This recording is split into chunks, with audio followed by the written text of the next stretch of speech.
A large majority of the foods you eat are the indirect or direct product of pollination.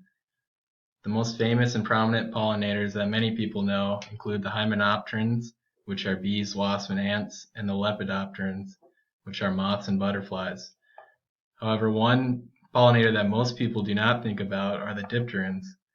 Flies are vital pollinators to plant species as well, especially bottleflies and syrphid flies. In addition to eating dung and carrion, bottleflies utilize these flowering plants to gain crucial carbohydrates, and in turn, the flowers become pollinated for feeding them. Plants have several modifications to attract pollinators. For example, plant fragrance, flower color, and nectar stores are all utilized by plants to increase their desirability as pollinators.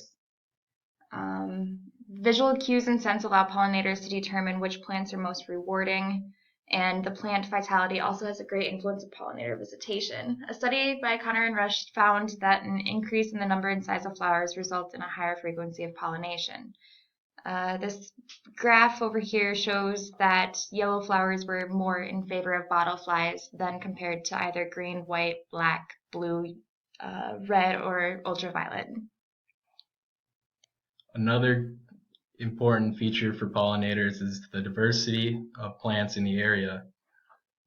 A research team, including Ebling, observed 82 plots of land, and each plot had a varied level of plant diversity, and they observed each area in sections of 80 square centimeter quadrats, and they recorded pollinator visits over a period of 2 years. And what they found is that plants possessing a higher diversity and a greater percentage of blossom cover had a greater number of pollinators visit, and these visitors came at a higher frequency than in other areas.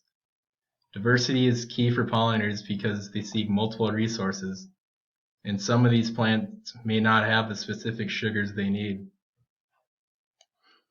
To observe pollination behavior, we chose 2 focal experiments. In the first one, we observed a sedum plant for 30 minutes, and in the second experiment, we observed a painted lady butterfly for 15 minutes. In experiment 1, we chose a sedum plant and we monitored it for 30 minutes. We chose ad lib sampling of new pollinators as they arrived. So whenever a new pollinator came in, we just wrote down the species and then the time. The plant it was one giant clump with 60 plus compound umbel inflorescences that were pink and yellow and red in color. For our first experiment, we wanted to determine if the body size of a pollinator had any impact on how long they stayed on that plant and fed on their nectar. This is the data we captured, and we started at 0 minutes and there was a green bottlefly and a black V on the plant. Whenever a new pollinator arrived, we recorded what time they came down, and the green bottleflies remained on the plant for the entire testing period, while the honeybees and bumblebees would come and go very periodically. We think this is because of the very small size of the flowers on the plant and the small body size of the bottleflies, which gives them a higher ratio of sustenance gained to time invested compared to the larger honeybees, which may prefer larger nectar stores, so they would be seeking out larger flowers. Also, bees feed exclusively on plant sugars and pollen, so they may require nectar from multiple plants. Compared to flies, you can utilize easy protein-rich resources such as carcasses and dung.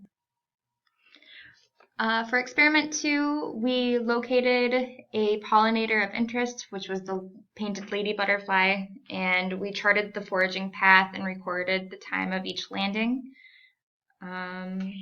It spent entirely most of its time feeding, but then did fly away for a while. Our hypothesis was that the painted lady butterfly spent most of its time on a plant that had optimal pollen and nectar outputs than compared to other plants in the region. So as you can see from our distribution map, the butterfly started out on a sedum plant.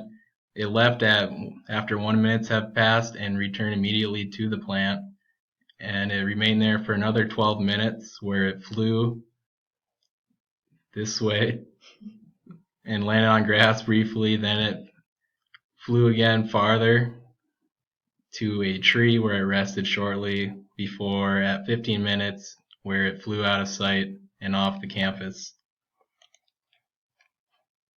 Because the butterfly spent nearly the entire time feeding on this single plant, and considering that the sedum plant that it was feeding on appeared to be the healthiest and was in full bloom and had more flowers than any of the other plants in the area, we think that this plant had the optimal food storage, and that is why the moth dedicated so much time to this plant, allowing it to obtain plenty of food from this plant before it left the area to wherever its home is.